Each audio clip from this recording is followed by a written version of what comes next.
আমরা এখন চলে এসেছি নেপাল বর্ডারে, মানে নেপাল বর্ডারটা জাস্ট ক্রস করলাম। আর এই যে পেছনে সবাই, ওই সবাই টাকা আমাদের চারজনের দিচ্ছি, সঞ্চিতা এটা দিন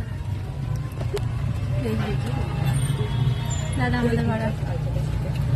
সত্যি কথা বলতে প্রায় অনেক দিন হয়ে গেল। যখন ফার্স্ট ইয়ারের এক্সাম কমপ্লিট করেছিলাম তখনই ফ্রেন্ডরা মিলে ঠিক করেছিলাম যে ঘুরতে যাব। তো এক এক করে প্রায় সব জায়গায় ঘোরা হয়ে গেলেও আমাদের এই জায়গাটা এখনও ঘোরা হয়েছিল না।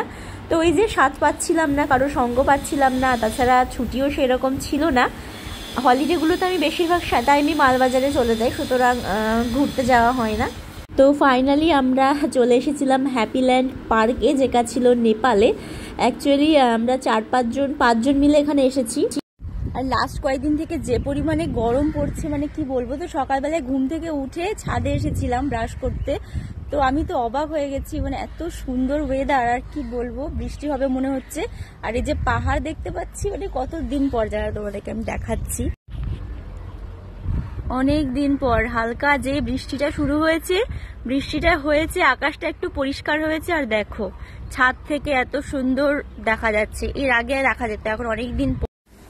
Hello everyone, good morning. সকাল সকাল রেডি হয়ে গেছি। সকাল বলতে এখন প্রায় 7:30 পৌনে 8টা মতো বাজে।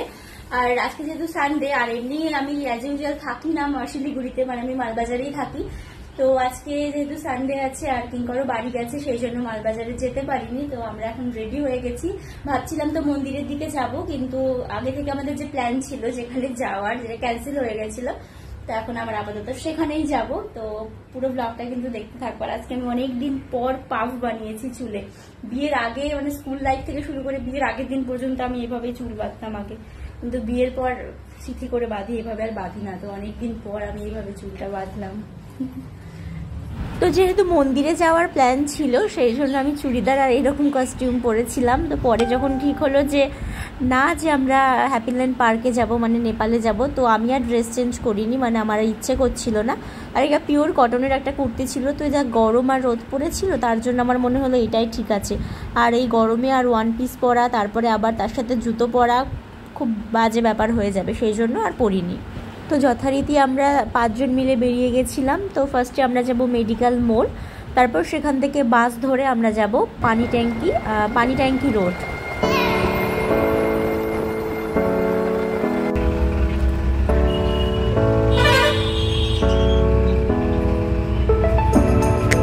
তো আমরা যথারীতি বাসে উঠে গেছি এবং বাসে প্রচণ্ড ভিড় ছিল, তো কোনো অসুবিধা হয়নি। বাগডোবরার কাছে এসে আমরা সবাই সিট পেয়ে গেছিলাম। আর ওটা ছিল নকশালবাড়ি স্টেশন। তো তারপরে আবার আমাদেরকে পানি ট্যাঙ্কি মোড়ে নেমে আমাদেরকে অটো ধরতে হয়েছিল, কারণ এখান থেকে আমরা নেপাল বর্ডার ক্রস করব। এমনিতেই সেরকম কোনো প্রবলেম ছিল না, বাট এই প্রচণ্ড রোদ গরমে না একদম ভাল লাগছিল না। আর হ্যাপিল্যান্ডটা যেহেতু পার্ক এরিয়া, সুতরাং একটু অসুবিধা হবে, রোদ্দুরের মধ্যেই সারাটা দিন থাকতে হবে।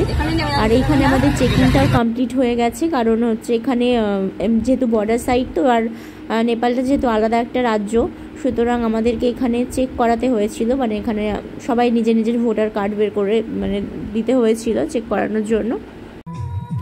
তো দুবার অটো চেঞ্জ করার পর আমাদেরকে আবার বাস ধরতে হয়েছিল, মানে এখানে ডাইরেক্ট হ্যাপিল্যান্ড পার্কের কাছে যাবে। তো বাস, অটো, টোটো অনেক কটাই চেঞ্জ করতে হয়েছে। এখানে যদি ডাইরেক্ট রিজার্ভ করে যাওয়া যেত তাহলে মোটামুটি 2 ঘন্টা 2.5 ঘন্টা মতো লাগতো। আমাদের অনেকটাই টাইম লেগেছে। আর তাছাড়া রাস্তায় পুরো দুপুরবেলায় যা হয় আর কি, পুরো জ্যাম। আর আমাদের শরীর ভীষণ খারাপ করছিল এই রোদ্দুর আর গরমে। তোমরা যদি কেউ নেপালের হ্যাপিল্যান্ড পার্কে আসতে চাও, আমি তো সাজেস্ট করবো প্লিজ, এখানে শীতের সময় আসবে। এখন এই গরমে একদম ঠিক না আসা। প্রচণ্ড শরীর খারাপ করছিল আমাদের, মনে হচ্ছিল ফাইনালি কখন ওখানে গিয়ে পৌঁছাবো।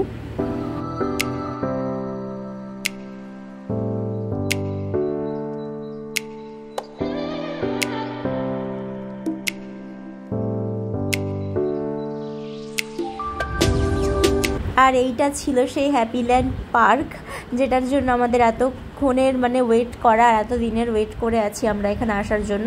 তো জায়গাটা বেসিক্যালি অনেকটা এরিয়া জুড়ে, আমরা সত্যি কথা বলতে সব দিক কভার করতে পারিনি। আর এখানে মেন যে অ্যাট্রাকশন সেটা ছিল সুইমিং পুল ছিল, এখানে বিভিন্ন রকমের কালারফুল ফিশ ছিল। আর কি বলবো, যেখানে তুমি দাঁড়াবে সেখানেই ছবি সুন্দর উঠবে, কারণ এত সুন্দর লোকেশন, এত সুন্দর সিনারিওগুলো এত সুন্দর, তুমি যেখানেই দাঁড়াবে সেখানেই সুন্দর সুন্দর ছবি ভিডিও করতে পারবে। বাট মেন প্রবলেম হয়ে গেছিলো একটাই, যেখানে নেপালে ঢোকার সঙ্গে সঙ্গে আমাদের ফোনের সমস্ত নেটওয়ার্ক উবে গেছিলো অ্যান্ড কোনো নেটওয়ার্ক ডেটা কিছুই ছিল না, ফোন আমাদের বন্ধ ছিল। আর এখানে সুইমিং পুলে দেখো কত রঙিন মাছ ছিল, আর সবাই এখানে খাবার দিচ্ছিল মাছদেরকে।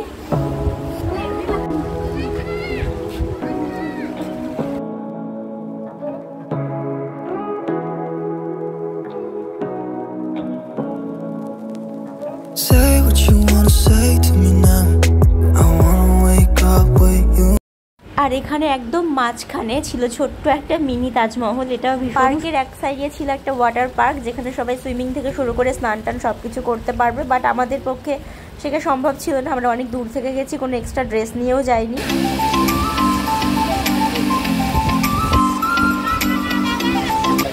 হ্যাপিল্যান্ডে আমরা মেনলি এসেছি এটার জন্য, মানে এটা ছিল মেন অ্যাট্রাকশন এখানে, ঝুলন্ত উদ্যানের মতো অনেকটা, তো সুন্দর করে সাজিয়েছিল। আর দেখো মানে রশনি অনেকটাই ভয় পাচ্ছে, আমার তো ভীষণ ভয় লাগছিল, ওই জন্য আমি আগেই বলে দিয়েছিলাম আমাকে যেন বেশি না দোলাই। এখানকার যারা অর্গানাইজার মানে যারা এখানে আছে তারাই হচ্ছে ভিডিও করে দিচ্ছে, তারাই ফটোশ্যুট করে দিচ্ছে, তো আমার তো ভীষণ ভালো লেগেছিল। এই ব্যাপারটার জন্যই আমরা মানে অ্যাকচুয়ালি হ্যাপিল্যান্ডে এসেছি। অনেক ভিডিও অনেক শর্টসে আমরা এই ব্যাপারটা দেখেছিলাম, তো আমাকে অনেকেই জিজ্ঞেস করেছো এটার ভিডিও বা রিলস দেখে এটা কোথায়। হ্যাঁ, এটা নেপালের হ্যাপিল্যান্ড পার্কেরই একটা মানে অ্যাট্রাকটিভ পার্ট। এখানে আমরা দাদাকে অনেক ডিস্টার্ব করেছি, মানে পার্সোনালি সিঙ্গেল একটা করে ভিডিও তুলেছি, তারপরে 5 জন মিলে অনেক ছবি ভিডিও বানিয়েছি। ফুলের এই দোলনাটাই যেহেতু মেন এখানকার অ্যাট্রাকশন ছিল, সুতরাং এখানে ভীষণ লম্বা লাইন ছিল, যেই আসছে সে আগে এখানে লাইন দিচ্ছিল। আর যেহেতু আমরা দুপুরেই বেরিয়েছিলাম, তো সারাক্ষণ হাতে ছাতা রাখতে হয়েছে, মানে এত গরম আর রোদ ছিল।